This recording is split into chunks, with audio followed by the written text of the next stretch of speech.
Et donc, quelque part, puisque les habitants de Moscou, qui sont des citoyens russes, replongent leurs racines à Kiev, pour eux, il y a un lien de sang vraiment, Mhm. et un lien spirituel véritable entre l'Ukraine et la Russie. Mhm.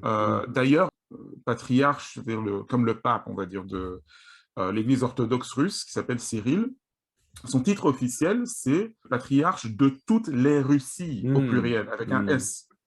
Donc, dans la conscience russe, et c'est vraiment la religion qui a façonné ça, en plus de l'histoire, il y a un ensemble de peuples russes dont les Russes sont partis et les Mhm. Ukrainiens aussi.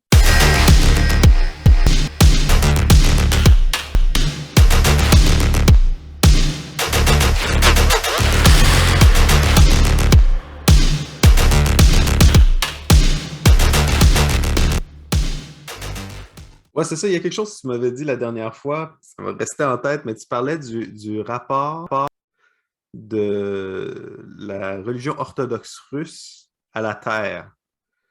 Oui, Puis tu disais que cette dimension théologique-là de l'orthodoxie russe, donc qui est la religion dominante, si on veut, en Russie, quoique peut-être qu'il y a eu peut-être plus de non-affiliés et d'athées que de pratiquants, mais traditionnellement, en tout cas, la religion chrétienne orthodoxe russe, c'est la religion dominante, que cette conception-là de la terre venait influencer la perception du conflit en Ukraine.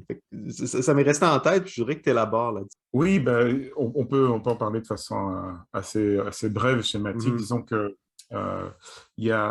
c'est quelque chose qui est moins facile pour nous euh, de comprendre. Quand je dis nous, c'est tous ceux qui sont dans un héritage intellectuel plutôt Mhm. occidental. Et qu'on soit croyant ou pas, en tout cas, on a été façonné ou influencé par cette façon de voir les choses, influencé par la vision soit protestante, soit catholique de voir les choses, le rapport entre l'Église et le sol, OK, ouais. la terre. Dans la logique catholique, c'est l'autorité de l'Église qui s'établit sur un territoire. Elle consacre des lieux sacrés, qui sont les églises, les Mhm. monastères, etc. Et ensuite, elle s'associe ou elle établit des relations avec le pouvoir civil, avec l'État. Mhm. Donc la Terre, bon, imaginons, il y a 15 siècles, il y a des États occidentaux qui ont été christianisés. On dit, nous, on va dire, ils ont été christianisés dans le sens, ils sont devenus chrétiens, mais c'est jamais Mhm. le pays qui est devenu chrétien, ce sont les gens. Ouais, c'est ça. Et encore, c'est encore plus radical dans le protestantisme parce que la foi protestante insiste tellement sur la liberté de conscience. Il faut vraiment une sorte d'adhésion personnelle. Et donc, Mhm. il n'y a qu'une personne qui peut être chrétienne et un lieu ne peut être sacré que parce qu'on le considère sacré. Les pierres ne sont pas sacrées. Mhm. Donc, c'est Mhm. un rapport très on a une vision très stricte de ne pas sacraliser autre chose que Dieu, en fait. Ouais, ouais, ouais, c'est ça, c'est ça. C'est ça, un protestant qui naît de père et mère protestante n'est pas nécessairement protestant. Oui. Oui, ouais, tandis que dans le catholicisme, il y a comme on baptise les enfants, il y a comme cette intronisation-là dans le peuple de Dieu qui est faite de manière Voilà, plus formelle. Mais voilà.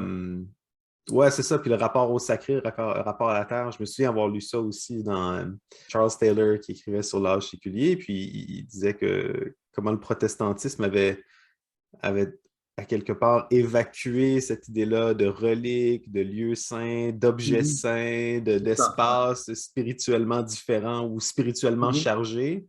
Tandis que le catholicisme je veux dire, conservé, je ne sais pas si c'est le bon terme, mais il y avait cette notion-là, c'est ça, que tu pouvais aller quelque part, puis toucher le manteau de C'est Saint-Martin ça. de Tours, puis il y a quelque Ouais, chose de spirituel qui se passait. ouais, Ouais. ouais, absolument, absolument.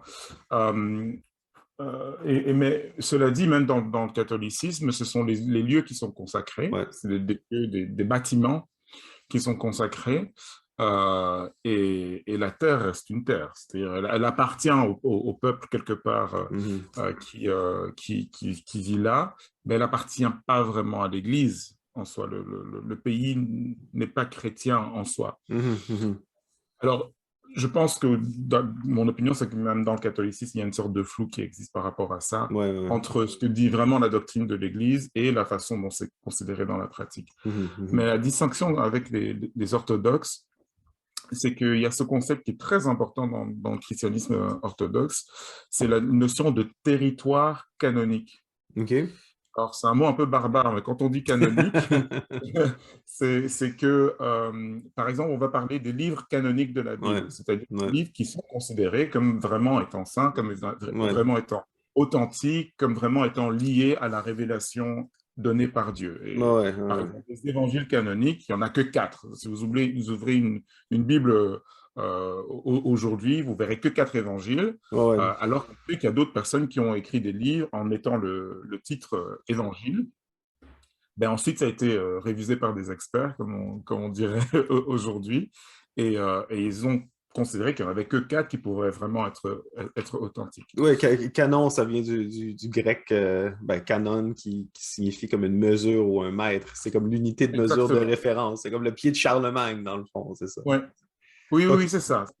C'est un standard, on pourrait dire Le ça, standard, standard. c'est ça, c'est ça. Et donc, le Voilà. territoire canonique, c'est quoi? C'est... Eh bien, il faut imaginer que ça a la même fonction, en tout cas la même logique, c'est-à-dire qu'il y a des territoires qui sont accordés à l'Église et qui sont reconnus comme tels par les autorités orthodoxes. Mhm, C'est-à-dire qu'il y a un territoire canonique qui revient à, ben, ici on parle de la Russie, à mhm, l'Église orthodoxe russe. mhm, Le territoire canonique devient orthodoxe au moment où le dirigeant de ce territoire et la population décident d'être baptisés. C'est-à-dire qu'ils font une OK. sorte de vœu OK. collectif d'entrer dans l'Église. OK. Et c'est très, très important de se dire que dans l'identité russe, voilà, vous savez, les Français vont parler de Clovis Ouais, c'est ça. qui a reçu le sacre et a été reconnu comme roi sous l'autorité de l'Église. Ouais. Bien, les Russes, ils vont remonter au Xe siècle. C'était presque à l'an 1000, un petit peu avant. Il y a Vladimir le Grand qui est devenu prince de Kiev. À l'époque, il y avait pas, la Russie n'existait pas, mais c'était une sorte Mhm, de grand ensemble, un très très grand État qui allait de la mer Noire, donc de la Crimée, mhm. jusqu'aux États baltes et même à la Finlande. Mhm. Et ça s'appelait le Rousse. Ouais, ouais, Et ouais. la capitale de cet immense État, c'était Mhm, Kiev. mhm. Et Et c'était, si je me souviens bien, c'était comme un mélange comment dire, de Vikings et de Slaves locaux, c'est ça? C'est comme exact. la culture russe à l'origine, c'est un peu comme les Anglo-Saxons ou les Oui, Normands. C'est un mélange de deux cultures oui, différentes. Donc, oui, oui, mhm, exactement. Donc, il y avait des populations slaves mhm, de très longue date dans ces régions-là, mais il y a eu une invasion progressive en fait de la part de Vikings qui, on pense, venaient de Suède. mhm. D'ailleurs, le nom, encore aujourd'hui, les Finlandais, qui sont un pays voisin de la Suède, utilisent le mot rousse, en tout cas très proche de rousse, pour désigner la Suède. Ah oui, Donc, OK. il marque un petit peu que pour eux, en fait, la Suède, qui est sur la rive ouest de la Mhm, mer Baltique, mhm. et le Rousse, l'État russe, c'était le même peuple, en fait. Ah, ah ouais. Donc, il y a eu ce gros mélange de culture viking et de culture slave. Mais il faut savoir que les Vikings qui sont installés dans le Rousse se sont vite slavisés. Donc, Mhm, ils ont mhm, gardé des références culturelles et une petite différence linguistique, mais ils sont très vite intégrés dans la population. mhm, Donc, il y avait plus vraiment de distinction franche entre les Slaves et les mhm, Vikings quand Vladimir le Grand est devenu chrétien, en fait. Donc, mhm, il s'est converti parce qu'il voulait épouser une princesse chrétienne et mhm. son futur beau-père a dit, bon, je veux bien, mais alors il faut que tu sois Mhm. baptisé. Et donc, il a accepté d'être baptisé. Il était, avant ça, il avait la croyance des populations locales, une sorte de polythéisme, on va dire. qui vénérait des dieux et d'autres divinités, d'autres êtres spirituels. Il a abandonné tout ça, donc il s'est fait baptiser, puis directement il s'est marié, c'était la même cérémonie, il a tout emballé en une fois, puis il a demandé à son gouvernement d'être baptisé, et puis il a demandé à une grosse partie de la population de Kiev de se faire baptiser dans ce fameux fleuve qu'on appelle la Dniepr, et qui donc est à Kiev, encore aujourd'hui, hein, bien OK. sûr. C'est vraiment le lieu, Kiev est le lieu de la conversion du peuple russe, si on veut. Quelque part. OK, Exactement, OK. exactement. Donc Mhm.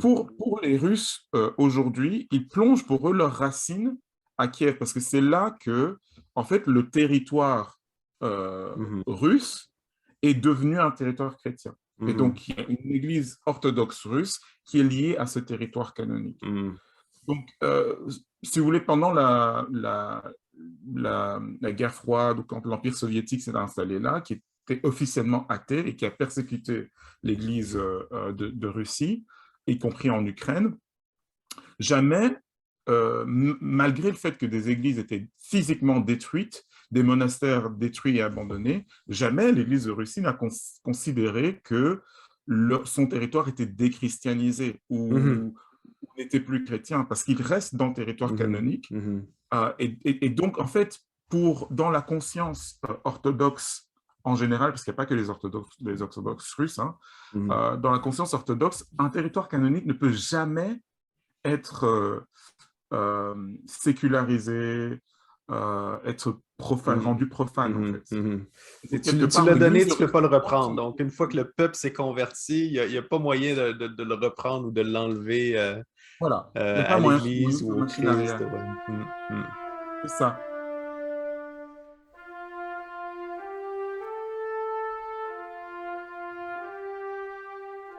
Et donc, quelque part, puisque les habitants de Moscou, qui sont des citoyens russes, replongent leurs racines à Kiev, pour eux, il y a un lien de sang vraiment, Mhm. et un lien spirituel véritable entre l'Ukraine et la Russie.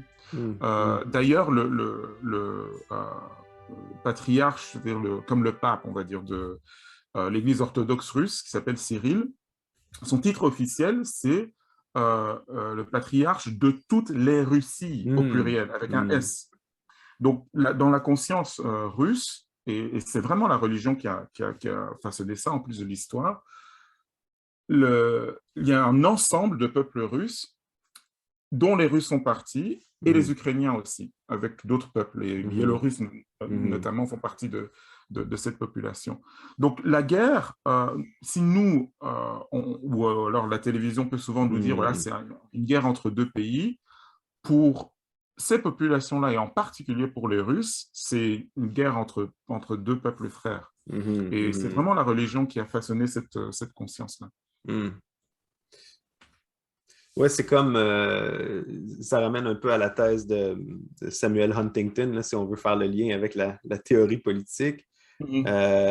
qui est un politologue américain qui, à la fin de la guerre froide, disait que l'avenir des conflits serait sur les frontières entre les civilisations, puis identifiait, là, je me souviens plus, 5 ou 6 civilisations occidentales là, qui tient l'Amérique du Nord, puis l'Europe. Je me souviens plus s'il y avait si l'Amérique latine en faisait partie. Je pense que Huntington, en tout cas, je crois pas, il y avait la civilisation de l'islam, la civilisation indienne, la civilisation chinoise, la civilisation japonaise, puis la civilisation russe. Puis un des Mhm. points de contact, puis je me souviens avoir lu ça là, début des années 2000, puis il disait un des points de tension futurs, ça va être l'Ukraine, puis l'Est de l'Europe, à la ligne entre l'Europe traditionnellement catholique romaine, puis l'Europe orthodoxe. Puis je me disais à l'époque, ben voyons donc, c'était, bon, il y avait eu la guerre dans les Balkans, mais c'était, je veux dire, ce qui était dominant pour nous à l'époque, c'était au lendemain du 11 septembre, c'était vraiment le conflit civilisationnel Occident-Islam. Puis, quand on a revu ces tensions-là, on dirait, ça m'a rappelé, il y a vraiment comme si on conçoit Mhm. le monde comme des aires civilisationnelles, comme des grandes plaques tectoniques, ben, un conflit à l'intérieur d'une de ces plaques tectoniques-là n'est pas la même chose qu'un conflit entre ces deux-là. Donc, Oui. ouais, je sais pas à quel point c'est, comment dire, à quel point c'est légitime ou à quel point c'est vrai, mais c'est quand même intéressant de dire. Est-ce que, on parlait de ça la semaine dernière, mais est-ce qu'un conflit entre la France et la Belgique, où la France essayait de réintégrer ces régions, les régions francophones de Belgique à la France, ben, c'est sûr qu'on verrait ça comme une agression illégale, mais c'est pas la même chose que, je sais pas, bon, quand l'Allemagne envahit la Pologne Oui. pour en chasser les Polonais puis prendre le territoire. Tu sais. Oui. Bon, d'une manière ou d'une autre, c'est pas justifié, mais dans la tête de l'agresseur, c'est pas le même genre de conflit. C'est plus Ouais. facile de se justifier, de penser qu'on est en train de faire quelque chose de Oui. juste et de bien. Ouais. C'est ça, et sur la symbolique, c'est un bon, de bons exemples, hein. Un conflit est plus vu comme une invasion que l'autre. C'est Si ça. des Allemands arrivent en Pologne, c'est plus vu comme une invasion que si des Français arrivent en Belgique francophone. Attends, Alors que tous les deux, au sens du droit international, c'est des invasions.